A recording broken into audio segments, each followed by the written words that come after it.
Yeah. It's a great coincidence, actually. My climax of my novel happens here, actually. So at this place. So I'm reading that climax here. Just a brief before I go. It's like Albuquerque is after Portuguese, right?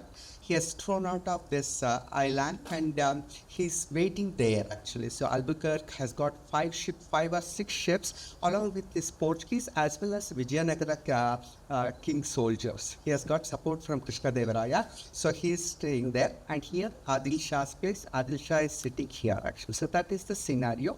And what the Portuguese have done is they have kidnapped some of the Muslim women from this Goa, and they have put them in the cabins of those ships without the knowledge of Albuquerque, and they are using those women for raping day and night. Okay, that is the scene. So I'm coming, and they are trapped. They cannot come here because Adil Shah is already sitting here and he will kill them, and they cannot go back to this thing because Albuquerque is adamant that he needs this particular island. I mean, Goa, he wants it because it's a nice port. So that's the scenario. My hero name is Gabriel. He's a protagonist here. He comes from Lisbon. So this is about that in the ships. Gabriel couldn't meet Timoji for the next several days. Timoji is another soldier from the Vijayanagara. He assumed that he must be busy mourning the deaths of his friends and relatives in Goa and helping the survivors. Because of this, Gabriel hadn't had much to eat. Albuquerque had further reduced the worm-infested biscuit rations. The meant they were not short of drinking water, but how long could one survive on handfuls of rainwater alone? Several rumors did the rounds on the ships.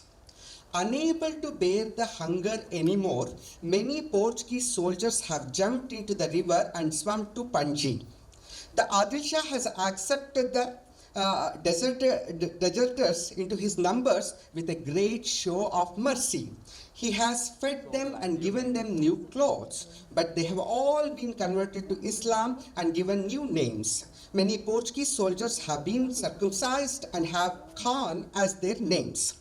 Another rumor was that not only was Albuquerque going to reduce the rations, but he was also planning to throw all civilians on the ships into the river. He had thought that they only needed soldiers in a terrible moments like this. If he somehow managed to reduce the number of mouths to feed, they might live longer and continue to fight. The others were dispensable. Now, my protagonist is a chronicler, so he is a scribe. What about a mere scribe like me? Will I be thrown in the river too? He can easily replace me with another scribe later. Are my days numbered then?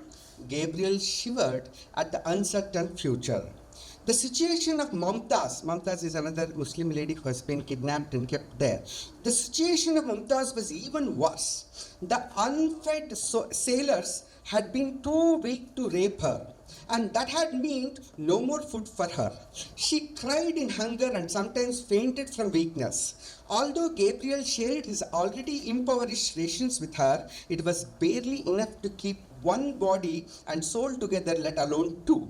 They have used me to my last drop of blood, my brother. Now they will fling me into the river. I will be crocodile fodder.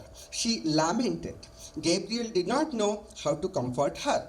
That day, the rains had chosen to take the day off. A pretty sharp sun had fallen on the river. Gabriel was too weak to rise from bed. He thought he would push himself to get on with the day's course. Once he had eaten the rations the servants would bring him. They were later than usual that day and carried with them a bigger pocket than they normally did. Gabriel sat up excitedly. The servants were rather shamefaced when they handed him his packet. Nevertheless, Gabriel opened it hurriedly. And what did he find? A dead rat. He flung it down the great discuss. Sir, we have run out of biscuits. The master has ordered us to catch the rats and mice in the bilges and cook it for everyone. What would we do but follow his orders? We have cooked it as best as we can and seasoned it with salt and pepper. Many who have eaten it claim it tastes good. The servant explained hesitatingly. Gabriel retched, but he couldn't vomit as there was nothing in his stomach. Kindly take that packet away. I don't want it to remain here. He begged them, but they wouldn't listen. Sir, it disgusts you at first, but later the maddening hunger will make you eat everything. Please don't throw it in the river. If you don't want it, there are others who want it.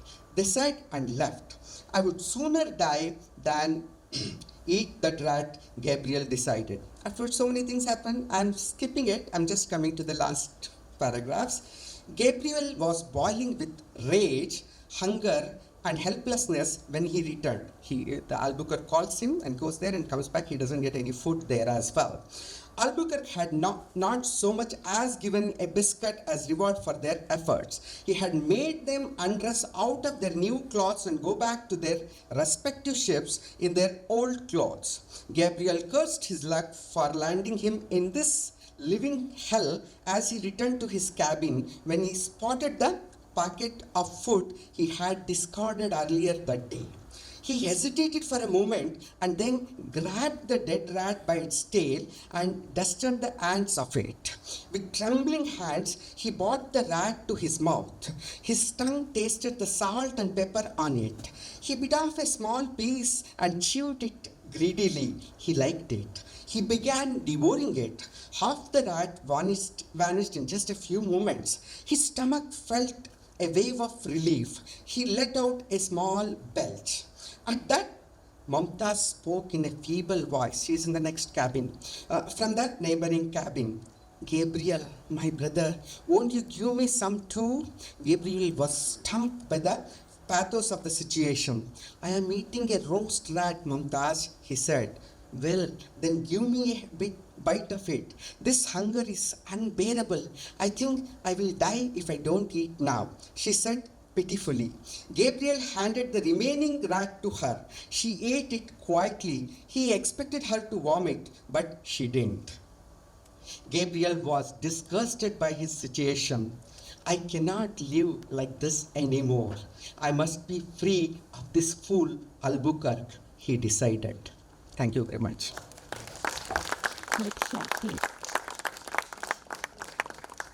What a wonderful way to begin. Thank you so much, Vasudhendra.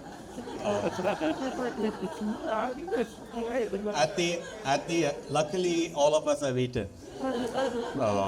Also, it confirms many of my suspicions about the 16th century factory.